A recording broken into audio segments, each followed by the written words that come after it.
बिस्मिल्लाहिर्रहमानिर्रहीम, अस्सलाम वालेकुम। डियर स्टूडेंट्स, कैसे हैं आप सब लोग? उम्मीद है कि आप सब खैरियत से होंगे। डियर स्टूडेंट्स, आज मैं हाजिर हूँ आप लोगों के लेक्चर नंबर 9 के साथ, जो कि हमारे पास टॉपिक है internal structure of kidney. Dear students, जैसे कि आप सबको पहले पता होगा, पिछले लेक्चर में हमने पढ़ा था आउटर स्ट्रक्चर, यानी बाहरी जो स्ट्रक्चर था साखत की किडनी की, वो हमने पढ़ी। उसके साथ साथ जो उसके साथ एसोसिएटेड ऑर्गन्स थे उनके बारे में हमने पढ़ा, और ये भी हमने पढ़ा कि जो यूरिन है वो किडनी से निकलकर किन किन ऑर्गन से होते हुए आउट ऑफ बॉडी जाता है। तो डियर स्टूडेंट्स, आज हम पढ़ने वाले हैं किडनी का इंटरनल स्ट्रक्चर, यानी अंदरूनी साखत पढ़ने वाले हैं। तो अंदरूनी साखत के साथ साथ जो फंक्शनल यूनिट है, यानी जो कारामद हिस्सा है जिसमें काम हो रहा होता है, यानी जहाँ पे फंक्शनिंग हो रही होती है, यूरिन ब्लड से अलग किया जाता है, उस पोर्शन को भी हम पढ़ेंगे जिसका नाम है नेफ्रॉन। तो चलते हैं डियर स्टूडेंट्स बोर्ड की जानिब और देखते हैं कि इंटरनल स्ट्रक्चर किडनी का क्या है। तो डियर स्टूडेंट्स, सबसे पहले हम यहाँ पे थोड़ा सा डायग्राम पे आ जाते हैं, डायग्राम हम देख लेते हैं। डियर स्टूडेंट्स, सबसे पहले हमारे पास यहाँ पे जो आउटर रीजन है, यानी बाहरी हिस्सा है, हमने यहाँ पे लिख लेते हैं outer region. Outer region, outer region यानी बाहरी हिस्सा। बाहरी हिस्से में अगर आप देख लें तो आपके पास यहाँ पे ये जो उभरा हुआ एरिया है, उभरा हुआ हिस्सा है, ये हमारे पास है रेनल कॉर्टेक्स, यानी जो कि हमारे पास किडनी का बाहरी हिस्सा है, बाहर की तरफ वो जो हिस्सा है उसको हम क्या नाम देते हैं? Renal cortex. रेनल कॉर्टेक्स ये हमारे पास हो गया किडनी का पहला हिस्सा, जिसे हम रेनल कॉर्टेक्स कहते हैं। उसके बाद डियर स्टूडेंट्स, हमारे पास यहाँ पे ये जो हमें ये सरफेस नजर आ रही है, ये प्लेन एरिया नजर आ रहा है, इसको हम क्या नाम देते हैं? ये हमारे पास है रेनल, इसको हम कहते हैं रेनल मेडुला। रेनल मेडुला,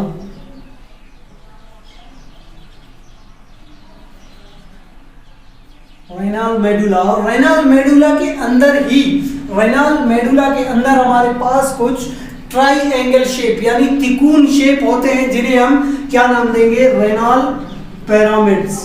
उन्हें क्या कहते हैं? हमें क्या कहेंगे? ये क्या है? Renal pyramids.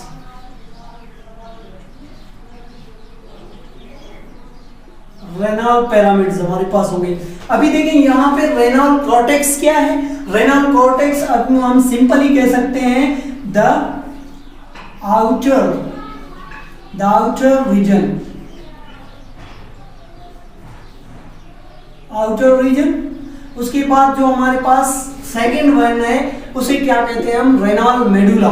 रेनल मेडुला जो हमारे पास क्या है? Inner region. किस चीज का इनर रीजन है? किस चीज का आउटर रीजन है? किडनी का इनर रीजन और किडनी का आउटर रीजन। फिर ये रेनल पिरामिड्स कहां पर मौजूद होते हैं? रेनल पिरामिड्स कौन सी शक्ल में है? हम सिंपली कह सकते हैं ये क्या है हमारे पास? ट्राइएंगल शेप में है। ट्राइएंगल शेप में है,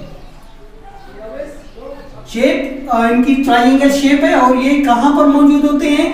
ये इनर रीजन में रेनल मेडुला के ऊपर मौजूद होते हैं। तो डियर स्टूडेंट्स, उसके बाद फिर हमारे पास किडनी की बात की जाए, फिर उसके साथ मुंसलिक जो हमारे पास स्ट्रक्चर्स हैं उनमें एक आता है रेनल आर्टरी। और एक बात गौर से देख लें, सुन लें, समझ लें कि रेनल आर्टरी और रेनल वेन, उन वेन्स को, उन आर्टरीज को हम कहते हैं जो कि किडनी के साथ मुंसलिक होंगे, यानी किडनी के साथ वहां पे क्या होंगे?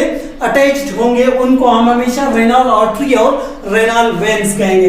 तो डियर स्टूडेंट्स, हमारे पास जो रेनल वेन है, रेनल आर्टरी है, सॉरी, रेनल आर्टरी के अंदर जब हमारे बॉडी के अंदर, जैसे कि कल हमने कहा था, समझा, पढ़ा था कि हमारे बॉडी के अंदर जब भी ब्रेकडाउन ऑफ फूड होती है, ऑब्जर्प्शन ऑफ फूड होती है, जब डाइजेशन होती है फूड की, उस दौरान कुछ हमारे ब्लड के अंदर टॉक्सिक मटेरियल्स या नाइट्रोजीनियस वेस्ट फॉर्म होते हैं, तो हमारा ब्लड उन नाइट्रोजीनियस वेस्ट को लेके रेनल आर्टरी के थ्रू यहाँ पर किडनी के अंदर क्या हो जाता है, एंटर हो जाती है। फिर ये रेनल आर्टरी किडनी के अंदर इनको क्या करती है, किडनी उनको फिर वहाँ पे उनकी फिल्ट्रेशन होती है, फिल्टर होके फिर वो जो ब्लड होता है, ब्लड वापस थ्रू द रेनल वेन निकल जाता है। और जो हमारे पास टॉक्सिक मटेरियल्स होते हैं या नाइट्रोजीनियस वेस्ट यानी जो यूरेन है, यूरेन फिर यहाँ पे आके इस एरिया में थोड़ी देर के लिए जमा हो जाता है। क्या हो जाता है, जमा हो जाते हैं। ये जो एरिया है, इस एरिया को क्या नाम देते हैं हम, इसको हम नाम देते हैं पेल्विस का। पेल्विस जो ही थोड़ा नीचे आ जाता है, नीचे आके वो फिर यूरेटर में चेंज हो जाता है। तो डियर स्टूडेंट्स, उसके बाद फिर हमारे पास अगर हम लिख लें तो यहाँ पे हमारे पास क्या था, रेनल कॉर्टेक्स था, बाहरी हिस्सा रेनल मेडुला था। उसके बाद हमारे पास कुछ ट्राइंगल शेप्स थे जिन्हें हम क्या नाम देते थे, हमारे पास वो थे रेनल पिरामिड्स। उसके बाद चौथा हमारे पास अगर हम देख लें तो वो हमारे पास क्या है, पेल्विस है। पेल्विस हमारे पास चौथा रीजन होगा आर्टनेस का, किडनी का। तो डियर स्टूडेंट्स, ये था आपके किडनी का स्ट्रक्चर, इंटरनली स्ट्रक्चर। अभी चलते हैं इसकी जो हम कह सकते हैं वर्किंग यूनिट। जो वर्किंग यूनिट है हमारे पास किडनी का, वो कौन सा है वो हम देख लेते हैं। तो अभी हम सिंपली लिख लेते हैं यहाँ पे वर्किंग यूनिट, यानी जो काम करने वाला उस हिस्सा है हमारे पास वर्किंग यूनिट। वर्किंग यूनिट या फंक्शन यूनिट जिसे हम कहते हैं, फंक्शन यूनिट या हमारे पास जो काम करने वाला हिस्सा है वो हमारे पास क्या है, नेफ्रॉन है। नेफ्रॉन हमारे पास क्या है, वर्किंग यूनिट है किसका, किडनी का। यानी मेन जो हिस्सा है किडनी का वो हमारे पास क्या है, नेफ्रॉन है। तो डियर स्टूडेंट्स, अगर हम बात करें नेफ्रॉन्स की इन ईच किडनी, यानी एक किडनी के अंदर हमारे पहले भी हमने पढ़ लिया था कि भाई किडनी हमारे पास पेयर की फॉर्म में होते हैं, यानी दो होते हैं। अगर हम उनमें से एक की बात करें, वहां पे नेफ्रॉन्स की तादाद लगभग तकरीबन कोई 10 लाख के बराबर होता है। 10 लाख के बराबर नेफ्रॉन एक किडनी के अंदर पाए जाते हैं। तो डियर स्टूडेंट्स, नेफ्रॉन के हमारे पास दो हिस्से हैं। हमारे पास जो पहला हिस्सा है उसे हम नाम देते हैं रेनल कॉप्सल। ये जो एरिया, ये यहां तक ये जो एरिया बनता है इसे हम क्या नाम देते हैं, renal capsule. Renal capsule, renal capsule. अभी देखिए रेनल कॉप्सल यानी रेनल कॉप्सल के अंदर हमारे पास कौन सी चीज मौजूद होती है, ये जो एरिया है ये इसका आउटर रीजन और उसके फिर अंदर एक स्ट्रक्चर होता है। ये जो टोटली कप लाइक शेप है इसको हम क्या नाम देते हैं, रेनल कॉप्सल का नाम देते हैं। रेनल कॉप्सल में सबसे पहले हमारे पास क्या होता है, जो आउटर रीजन है, ये जो कप लाइक स्ट्रक्चर है इसको हम क्या नाम देते हैं, इसको कहते हैं बुमेन्स कैप्सूल। बुमेन्स कैप्सूल क्या होता है, बुमेन्स कैप्सूल एक पाउच किस्म का शेप, कप जैसा शेप होता है जिसके अंदर हमें क्या मिलते हैं, हम इनको हमारे पास होता है ग्लूमेरुलस।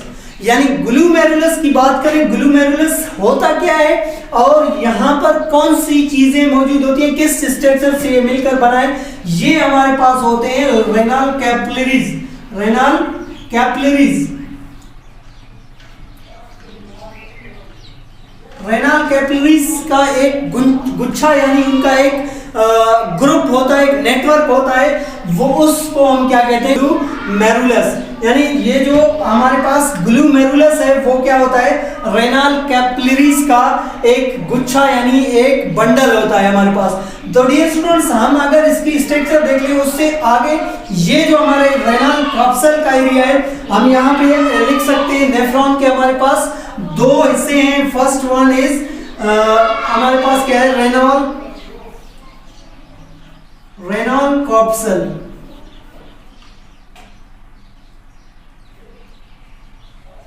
रेनल कॉप्सल है। रेनल कॉप्सल में हमारे पास क्या है, दो पोर्शंस होते हैं। एक हमारे पास क्या है, बुमेन्स कैप्सूल है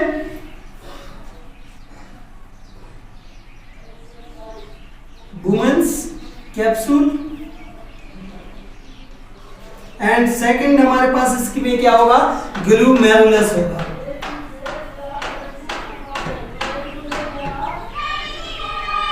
ग्लूमेरुलस, ग्लूमेरुलस हमारे पास दो हिस्से हैं। नेफ्रॉन का जो रेनल कॉर्पसल है उसके हमारे पास दो हिस्से हैं। उसके बाद डियर स्टूडेंट्स हमारे पास सेकंड इसका जो पार्ट आता है वो हमारे पास क्या है, ये जो इसका एरिया है इसको हम क्या नाम देते हैं, renal tubule. Renal tubule, renal tubule. अभी यहाँ पे देखिए, अगर आप इसके नाम को जज कर रहे हैं कि ट्यूबल, तो आप बिल्कुल सही सोच रहे हैं। ट्यूबल यानी ट्यूब लाइक स्ट्रक्चर्स यहाँ पे हमें मिलने वाले हैं। तो सबसे पहले हमारे पास जो रेनल ट्यूबल का पहला हिस्सा है, पहला जहां से शुरू होता है, आप सिंपली कह सकते हैं रेनल ट्यूबल जो हमारे पास है starts from glomerulus, starts from glomerulus, मेरुलस कहां से स्टार्ट होता है, ग्लूमेरुलस से स्टार्ट होता है। और जो स्टार्टिंग पॉइंट है उसका वो कुछ आप देख सकते हैं यहाँ हमारे पास, यानी यहाँ पर एक बलदार ट्यूब की शक्ल में है।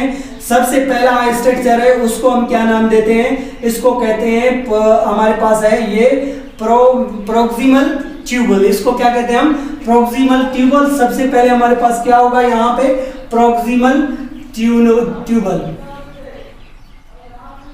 प्रोक्सिमल ट्यूबल है हमारे पास, प्रोक्सिमल ट्यूबल है सबसे पहले। उसके बाद फिर यहां से आप देख रहे हैं ये जो हमारे पास स्ट्रक्चर यू शेप, यानी यू शेप स्ट्रक्चर है, इसको हम क्या कहते हैं, लूप ऑफ हेनाले। लूप ऑफ हेनाले के बाद हमारे पास फिर दूसरा एक यहाँ पे बलदार ट्यूब नजर आ रहा है, ट्यूब की स्ट्रक्चर नजर आ रही है, उसको हम कहते हैं डिस्टल ट्यूबल। फिर हमारे पास डियर स्टूडेंट्स यहाँ पे जो ये यहाँ पे आके किस चीज में खुलता है, एक आप देख सकते हैं बिग ट्यूब की शक्ल में आ रहा है, उसको हम क्या कहते हैं, कलेक्टिंग डक्ट कहते हैं। तो डियर स्टूडेंट्स अभी देखिए यहाँ पे कैसे काम हो रहा है। सबसे पहले जो हमारे पास ब्लड है वो यहाँ से रेनल आर्टरी से, यानी इस एरिया से एंटर होगा, कहाँ पे, आपके किडनी के अंदर। फिर यहाँ से ये होते हुए इधर अंदर नेफ्रॉन के अंदर जाएगा। फिर यहाँ से ये जो यूरिन है होता हुआ यहाँ से थ्रू द रेनल, पहले प्रोक्सिमल ट्यूबल के बाद लूप ऑफ एनाले के बाद डिस्टल ट्यूबल के पास, फिर डिस्टल ट्यूबल, फिर ये जो हमारे पास कलेक्टिंग डक्ट है ये कहाँ पे आके अटैच होता है, वो आके यहाँ पे आपके पेल्विस, जो किडनी का पेल्विस है उसमें कनेक्ट होगा। फिर यहाँ पे थोड़ी देर जमा होने के बाद जो आपके का यूरिन है या